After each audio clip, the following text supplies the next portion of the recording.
Bonsoir à tous et à toutes les amis, ravi de vous retrouver autrefois à travers cette nouvelle vidéo dans laquelle on va essayer de vous continuer à présenter des tutoriels en génie civil, bien sûr comme d'habitude.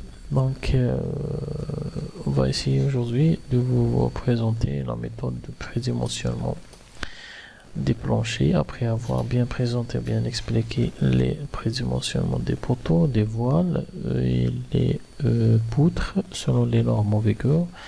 Bien sûr le BOL 91 révision 99 ou bien le DTR BC 241 pour tout ce qui concerne des charges ou bien des actions statiques, ainsi que le règlement parasismique algérien RPA 2003 pour ce qui concerne les actions dynamiques ou bien sismiques. Ok, donc aujourd'hui on va essayer de vous parler des planchers. Les planchers avec ces deux types, les planchers en dalle plein ou bien les planchers en corps creux. Ok, bien sûr selon la norme ou bien selon le BOL 99. Ok, pourquoi le BOL 99 beaucoup plus? C'est puisqu'il s'agit des actions statiques pour les planchers. Vous savez bien que les charges dynamiques ou bien sismiques ainsi que les charges du vent, etc. sont bien travaillées par des éléments verticaux ou bien des éléments poteaux, voiles, etc. raidisseurs, contreventement. C'est pour travailler les actions beaucoup plus dynamiques. Pour les planchers c'est non, c'est l'inverse. Les planchers sont beaucoup plus destinés ou bien dédiés pour travailler ou bien pour transmettre les charges statiques, tout ce qui concerne les charges permanentes ou bien les charges d'exploitation vers les éléments porteurs, ainsi que de suite jusqu'à les éléments porteurs, étage par étage jusqu'à les fondations et bien sûr vers le sol. Ok, donc aujourd'hui on va essayer de vous parler de prédimensionnement des planchers, comment effectuer un prédimensionnement des planchers, et on commence par le plancher en dalle plein. Ok, les planchers en dalle plein bien sûr selon le BOL ou bien le DTR 241, c'est presque la même norme. On parle de normes, c'est presque copier-coller. Le DTR c'est presque copier-coller de BOL 99 ou bien le CBA, c'est la même chose. Ok, donc le prédimensionnement ou bien l'épaisseur d'une dalle plein, on commence par les dalles plein. L'épaisseur d'une dalle plein est liée beaucoup plus la longueur et la largeur du panneau de la dalle, ainsi que les appuis ou bien les types des appuis. Ok, beaucoup plus embêtant et généralement il y a deux types plus courants des appuis. On parle des appuis hyperstatiques et des appuis isostatiques. Ok, hyperstatique, c'est-à-dire le panneau, la dalle plein, il est bien encastré aux poutres. Au niveau des poutres, il y a des poutres comme ça, comme vous voyez ici, il y a des poutres, donc le panneau il est bien encastré dans la poutre. Qu'est-ce que ça veut dire encastré? C'est-à-dire la poutre elle va bloquer le déplacement de ce panneau vertical ou bien horizontal. Elle va aussi bloquer la rotation du panneau au niveau de la poutre. Ok, bien sûr aussi on peut dire que la poutre elle est encastrée au poteau, puisque le poteau il va bloquer le déplacement horizontal et latéral et vertical, ainsi que la rotation de cette poutre au niveau du poteau. Ok, aujourd'hui on va essayer beaucoup plus de parler du plancher. Donc comme on l'a dit déjà, ce panneau là il est encastré au niveau des poutres, donc on parle d'un système hyperstatique. Ok, c'est-à-dire les translations sont bloquées au niveau de la poutre ainsi que la rotation. Ok, ainsi il y a d'autres systèmes, c'est le système isostatique. Et le système isostatique non, donc il y a une dalle, elle est appuyée sur des appuis comme par exemple un poteau, il n'y a pas de poutre, donc il s'agit d'un système plutôt isostatique. Pourquoi? Puisque la dalle, par exemple, ici, en ce point-là, elle n'est pas bloquée. On peut avoir une déformation verticale ici, due à une charge verticale uniforme ou bien variable au niveau de la dalle. Donc, vous pouvez avoir des déformations ici. Donc, ce système ou bien ce système-là, il est considéré comme un système isostatique. Ok? Donc, on parle toujours de prédimensionnement. Un prédimensionnement de la dalle ou bien d'un panneau, le plus sollicité bien sûr. On va vous montrer un exemple à la fin de cette vidéo. Donc, on parle le panneau le plus sollicité, ou bien la bande de 1 mètre linéaire ici, la plus sollicitée, dans ce sens et dans ce sens, dans ce sens et de sens. Donc, pour ce système hyperstatique, la bande intermédiaire, celle-là, la bande au milieu, ou bien la bande au milieu ici, la bande de 1 mètre linéaire, elle est bloquée au niveau des poutres ici, donc il s'agit d'un système hyperstatique.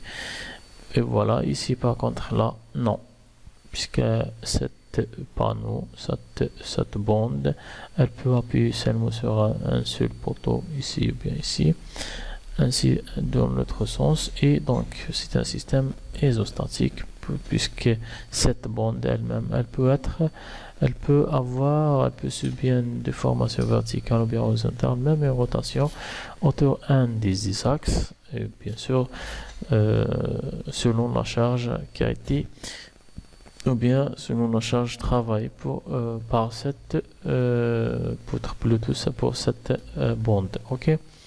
Pour un système hyperstatique, comme ça ici, si on va chercher les moments au niveau des appuis, il existe des moments au niveau des appuis est vraiment considérable. Des fois, si moment le MA appuyé, il peut aller jusqu'à 50% de le moment statique. Ok.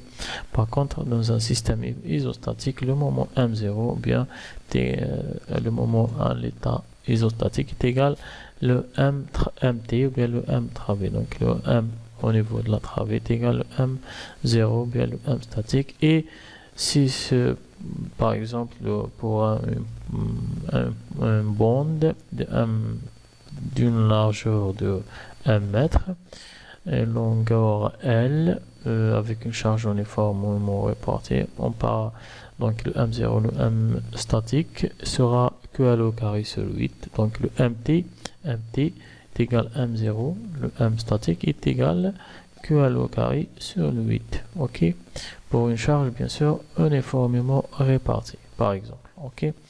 Par contre, dans un système hyperstatique, il y a des appuis, donc le moment au niveau d'appui, il y a une augmentation des moments au niveau des appuis, il y a un moment, donc alors que le moment global M0 garde toujours la même valeur, donc il y a une augmentation au niveau des appuis, ok, une augmentation au niveau des appuis. Par contre, au niveau de la travée, ça va être moins que le système isostatique. Donc, si on va faire toujours la somme MA plus M0, on peut aller, bien sûr, on doit trouver M0, le moment isostatique, ok. Pour aller un peu rapidement, c'est l'RDM, donc on va essayer d'aller présenter l'article de BOL qui travaille ou bien qui traite ces astuces ou bien ces prédimensionnements là. Donc selon le BOL, une dalle pleine en béton armé, selon l'article B75 en BOL, ou bien le DTR, pour un panneau de LX, L égale, on accepte toujours que LX c'est le petit, c'est la largeur, et L égale toujours c'est la longueur. Donc il y a deux cas. Il y a le cas où le panneau va travailler dans les deux sens. Il y a le cas où le panneau travaille dans un seul sens. Ok. Donc si on accepte LX, le pourcentage LX divisé par LY, donc la plus petite la largeur divisée par la longueur. Si elle est inférieure à 0,4, donc on parle d'un panneau qui travaille dans un seul sens. Si elle est supérieure à 0,4, donc on parle d'un panneau qui travaille dans deux sens. Ok.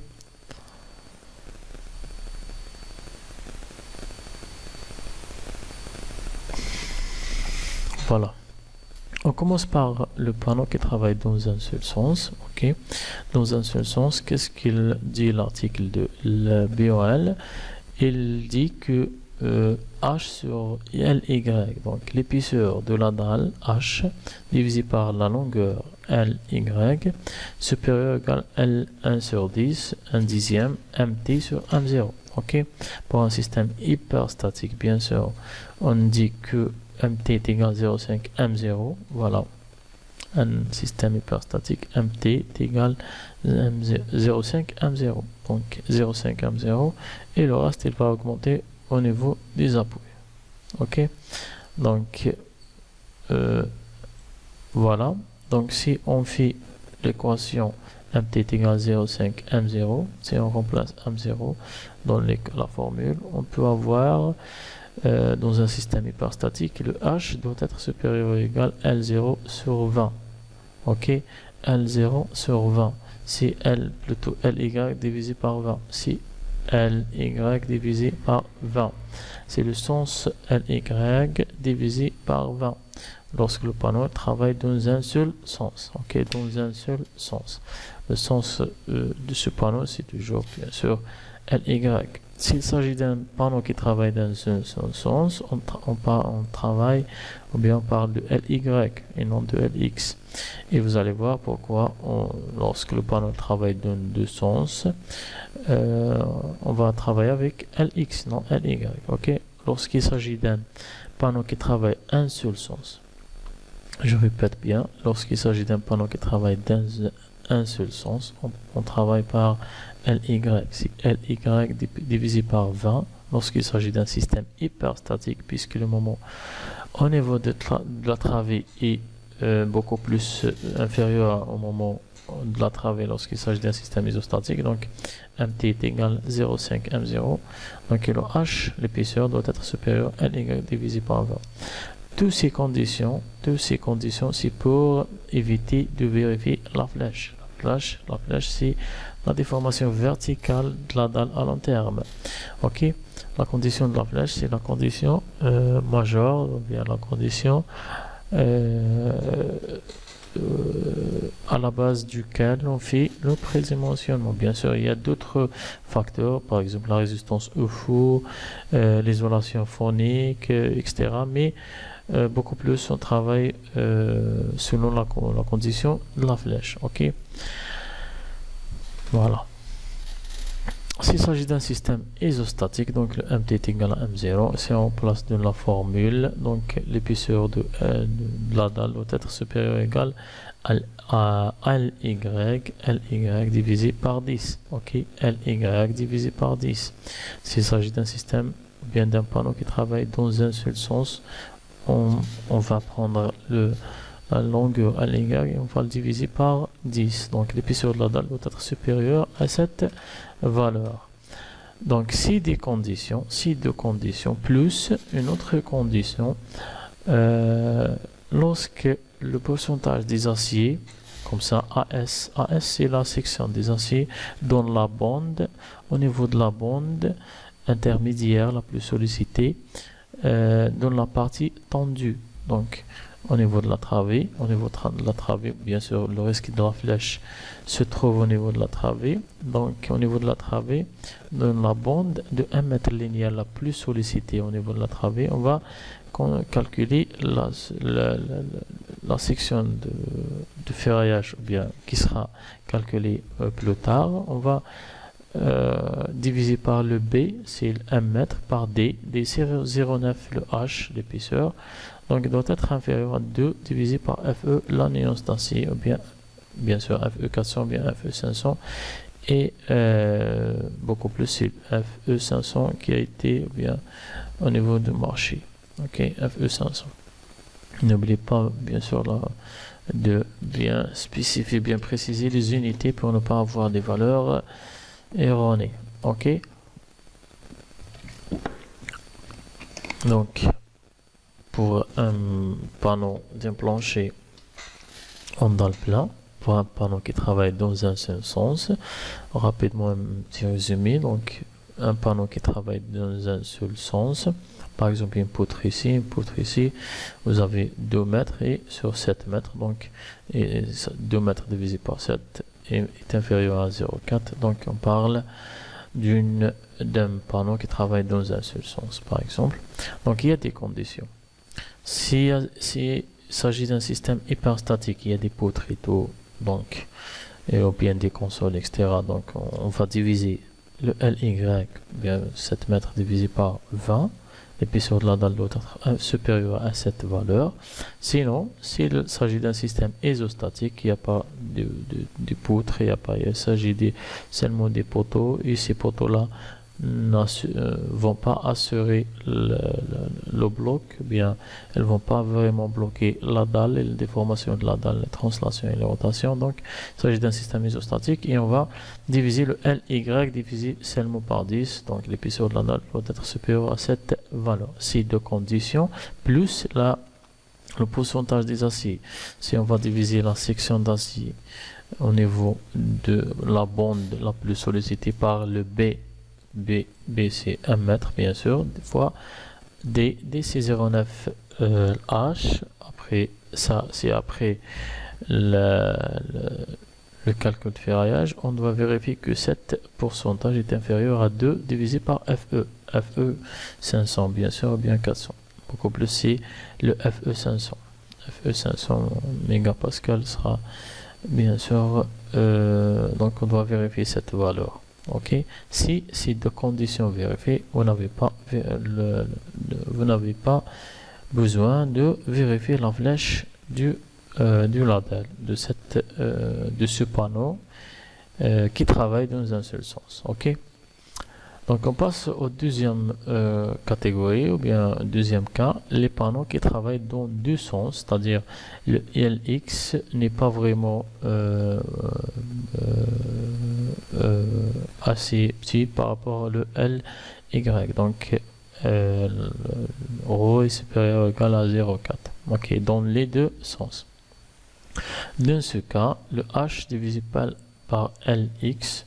Maintenant, on parle de LX, non LY. Attention, lorsqu'il s'agit d'un panneau qui travaille dans les deux sens, n'est pas dans un seul sens. Dans un seul sens, on travaille avec LY. Dans les deux sens, on va travailler avec LX. Ok, puisque la déformation, ou bien la flèche au niveau de la bande la plus sollicitée, donc elle sera la même pour les deux, donc le sens le plus rigide, on travaille avec le sens le plus rigide, donc c'est le LX. Ok, pour ce cas là, le H divisé par LX doit être supérieur ou égal à L sur 20 MT sur 20 M0. Ok, pour un système hyperstatique, bien sûr MT est égal à 0,65 M0 et donc l'épi sur H, si on remplace dans la formule, vous allez trouver que l'épi sur H de la dalle doit être supérieur ou égal à LX divisé par 25. LX divisé par 25. LX, voilà, LX divisé par 25. Ok. Si elle est divisée par 25, donc, plus cette condition de la pourcentage des aciers, vous n'avez pas le droit de vérifier la flèche. Mais pour des raisons d'économie et pour ne pas faire des prédimensionnements un peu importantes ou bien d'épaisseur des dalles très importantes, et cela n'est pas vraiment il est vraiment déconseillé pour tout ce qui est calcul sismique et tout. Donc chaque fois vous avez une masse importante ou bien le poids de la structure est important, donc vous aurez des réponses sismiques un peu considérables, donc on doit éviter tout ça. Ok, donc on va aller vers les deux autres conditions. Ok, pour un système hyperstatique toujours, si bien sûr MT est égal à 0,5 M0, si H, l'épaisseur de la dalle supérieure à Lx divisé par 40, ok, et pour un système isostatique divisé par 20, donc il s'agit d'un système hyperstatique. Pourquoi hyperstatique? Ou bien ça veut dire quoi hyperstatique? Lorsqu'il s'agit d'un panneau comme ça, par exemple 4 mètres par 5, 4 par 5. Si on divise 4 par 5, donc vous avez 0,8. 0,8 est supérieur à 0,4. Donc il s'agit d'un panneau qui travaille dans les deux sens. Donc ce panneau-là, 4, 5, s'il y a des poutres au périmètre, poutre principale, poutre secondaire, donc dans ce cas, le panneau il est encastré, donc on parle d'un système hyperstatique. Donc si l'épaisseur de H supérieure à Lx, ça fait 4 mètres, divisé par 40. S'il s'agit d'un système isostatique qui c'est rare, donc seulement au niveau peut-être des ponts ou bien des structures un peu spéciales. Donc pour le béton armé, tout ce qui est bâtiment et tout, on parle beaucoup plus d'un système hyperstatique. Bon, mais lorsqu'il s'agit d'un système isostatique, donc par exemple il y a un poteau et cette dalle, bien ce panneau, elle repose sur des poteaux comme appui simple, mais ces poteaux-là ne bloquent pas les déformations dans les deux sens ou bien la rotation de la dalle. Donc dans ce cas, il faut diviser Lx par 20. Et vous allez voir que cette épaisseur va être vraiment considérable par rapport à celui-là. Il est moins. Ok. Donc en outre, ces deux conditions, l'une de ces conditions, donc on doit vérifier que le pourcentage des aciers toujours est inférieur à 2 divisé par Fe. Donc si vous allez voir cette condition, ça veut dire quoi? On va essayer de vous expliquer c'est quoi cette condition. Le BOL, ou bien cet article de BOL, dans cette condition, il est en train de limiter le chargement. Comment limiter le chargement? Limiter le chargement, c'est-à-dire minimiser le moment. Minimiser le moment, c'est-à-dire avoir une section de ferraillage moins. Une section de ferraillage moins, donc ça sera vérifié. Une section de ferraillage important, non, ça ne sera pas vérifié. Donc ici, le BOL il est en train de limiter la section des aciers au niveau de la section de béton à une valeur de 2 divisé par Fe. Ok, donc pour garder cette condition toujours vérifiée, il ne faut pas avoir une section de ferraillage importante. Ok, c'est vrai, on doit diviser le H par Lx, plutôt Lx par 20 et Lx par 40 pour chaque système, mais il faut aussi limiter la section des aciers au niveau du béton. Donc ça ne veut pas dire que lorsque vous allez faire un prédimensionnement, lorsque vous allez diviser Lx par 40 par exemple, 4 mètres par 40, donc vous allez avoir 10 cm. Ça ne veut pas dire lorsque vous allez faire une dalle de 2 cm, vous pouvez charger n'importe quelle charge. Hein. Donc il faut aussi limiter le chargement. Limiter le chargement, c'est-à-dire limiter les moments, c'est-à-dire limiter la section des aciers, ou bien augmenter la section du béton. Ok, on va voir un exemple ensemble à la fin de la vidéo, ou bien à travers l'ensemble, ou bien un des vidéos au futur. Inch'Allah, on va essayer de vous faire des formations, des calculs, des projets réels jusqu'à la fin. Ok. Donc on a arrêté avec les dalles plans. Donc les dalles plans, un petit résumé beaucoup plus le plus courant. Les dalles plans au niveau des constructions industrielles ou bien au niveau des bâtiments. Ce sont des dalles en béton armé, ce sont des dalles hyperstatiques puisqu'il y a généralement des poutres ou bien des voiles. Il y a des fois des planchers ou bien des dalles qui sont encastrées au niveau de voiles directement, il n'y a pas de poutre, donc ça dépend. Mais l'essentiel, il y a un élément qui bloque les déplacements et les rotations. Ok.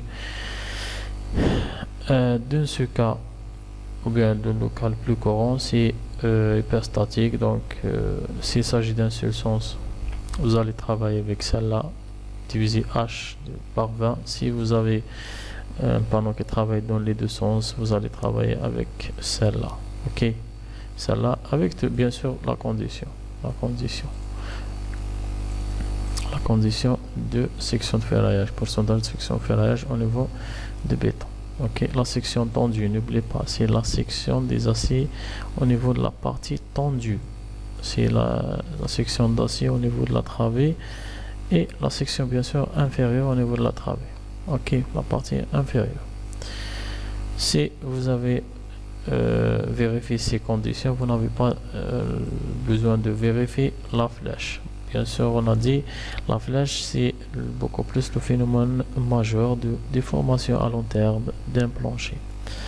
Il n'est pas vraiment... il y a d'autres actions comme le feu, comme l'isolation, etc. Mais beaucoup plus on parle de la flèche à long terme. Ok, à l'état limite service. Ok, normalement c'est très clair. On va essayer de voir ensemble un exemple à la fin. Maintenant, on passe au plancher à corps creux. Plancher à corps creux, on parle des poutrelles. Les poutrelles sont des poutres qui sont disposées de parallèle au sens de la largeur. C'est-à-dire, s'il s'agit d'un panneau comme ça, les poutrelles vont être disposées ou bien placées comme ça, parallèle LX et perpendiculaire RY. Ok. Ces poutrelles, les nervures, ou bien chacun comme il... Voilà. Donc, selon l'article B68424 de BOL, ou bien du DTR de 41, si H divisé par LX, H, c'est la hauteur de corps creux, ou bien d'ordi, plus la date de compression divisé par LX est inférieur ou bien supérieur à L1 divisé par 22,5. Donc, et bien sûr, on fait limiter la section d'acier au niveau du poutrelle, au niveau de la travée, la section d'acier tendue. Donc, divisé par BD, B c'est la largeur de la section en T fois D, la hauteur, est inférieur à 3,6 FE, divisé par FE. Ici, c'est le même principe. Le BOL, il est en train, cet article, il est en train de limiter les chargements ou bien les sollicitations. Ok, donc s'il s'agit d'un panneau par exemple comme ça, ce panneau qui sera travaillé ou bien réalisé en corps creux, en ordi, si les poutrelles seront disposées ou bien seront placées dans ce sens comme ça, donc on va prendre le sens LX et on va le diviser par 22,5, donc l'épaisseur du plancher doit être supérieur ou égal à cette valeur LX divisé par 22,5. Si on parle par exemple un panneau bien une poutrelle, s'il s'agit LX, une valeur de LX de 4,10 par exemple, on va diviser 4,10, non LY, si vous avez LY par exemple 5, non, vous allez travailler avec LX, non LY, donc 4,10 divisé par 22,5.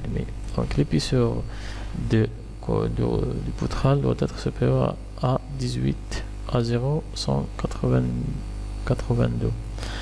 Ou bien, si on parle d'ordi de 16 plus 4, donc 16 plus 4 c'est 20, elle est supérieure à 18,22.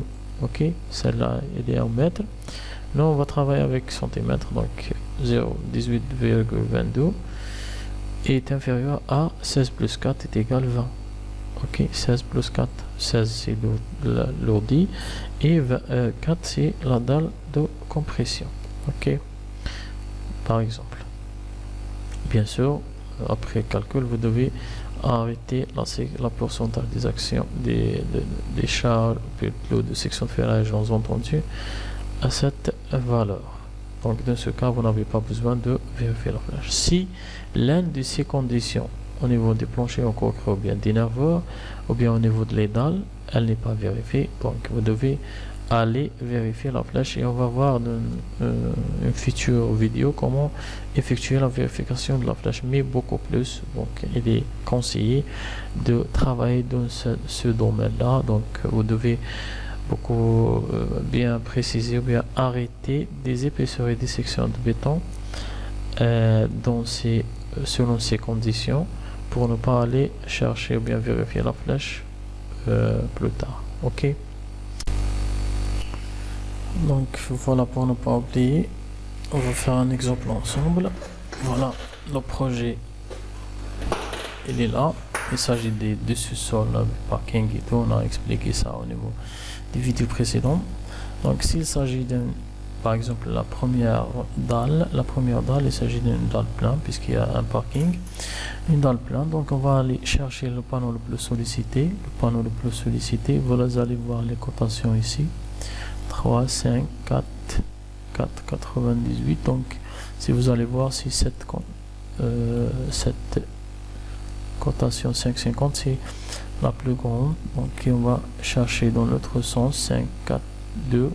Donc le panneau le plus sollicité c'est celui-là. Ok, c'est celui-là. Voilà ce panneau là. On parle du dalle plein. Donc ce panneau là, et bien sûr il y a des poutres, ici, etc. Donc dans ce cas les poutres doivent être, et c'est très important, beaucoup plus dans ce cas on fait les poutres vers, voilà, comme ça. S'il s'agit par exemple des poutres de 30, 45 ou bien de 30, 50, pour un poteau ici d'une section de, voilà, 45, le 30 de la poutre doit être disposé au niveau d'extrémité de la poutre ici, de poteau plutôt ici, pour essayer de limiter la longueur et la largeur du panneau. Ok, si vous allez mettre la poutre ici, donc vous allez élargir, donc voilà, c'est 4,80. Si vous allez glisser la poutre ici, mais vous devez garder toujours la poutre vers le panneau le plus grand, bien le panneau le plus souple. Ok, le plus souple et non pas le panneau le plus rigide. Ok, pour essayer de limiter la longueur, bien la largeur du panneau. Ok, voilà. Donc ce panneau là, ce panneau du dalle plein, il est encastré au niveau des poutres. Voilà, donc les poutres elles vont bloquer la déformation du panneau, translation et la rotation. Donc ce panneau il a de la largeur 5,05 et la longueur ou bien c'est l'inverse, 4,80. Dans ce cas vous allez diviser 58 divisé par 5,05, vous allez trouver 0,90. donc il s'agit d'un panneau qui travaille dans les deux sens puisque cette valeur elle est supérieure à 0,4. donc dans ce cas vous allez prendre 4 LX, bien sûr la plus petite entre les deux valeurs, 4,58, et vous allez diviser par 40 et vous allez avoir 11,45. vous devez préciser ou bien vous devez arrêter un épaisseur de la dalle supérieur à cette valeur 11,45. on va faire 15 cm, c'est pour aussi bien limiter ou bien ne pas avoir des sections de ferraillage vraiment importantes. Donc voilà comment effectuer un prédimensionnement d'une dalle plein. Vous allez travailler dans le panneau le plus sollicité et puis vous allez généraliser sur l'ensemble des panneaux qui restent. Ok, s'il s'agit d'un plancher à creux, donc vous allez chercher le sens le petit, donc comme ça vous allez disposer les poutrelles dans ce sens, comme ça. Ok, voilà une poutrelle par exemple, voilà comme ça, et vous allez trouver, ou bien vous allez prendre cette longueur 4,58, 4 plutôt, voilà 4,58, et vous allez diviser par 22,5. vous allez avoir 20,35 cm. Donc vous pouvez travailler avec des planchers ou bien des corps creux de 20 plus 5 par exemple. 20 plus 5, c'est-à-dire 25, elle est supérieure à 20,35. Ok, voilà dans ce cas. Et à la fin vous devez aussi vérifier la pourcentage des aciers au niveau de la zone tendue pour ne pas aller vérifier la flèche. Ok, merci autrefois pour votre attention et au revoir à la prochaine fois, Inch'Allah. Merci.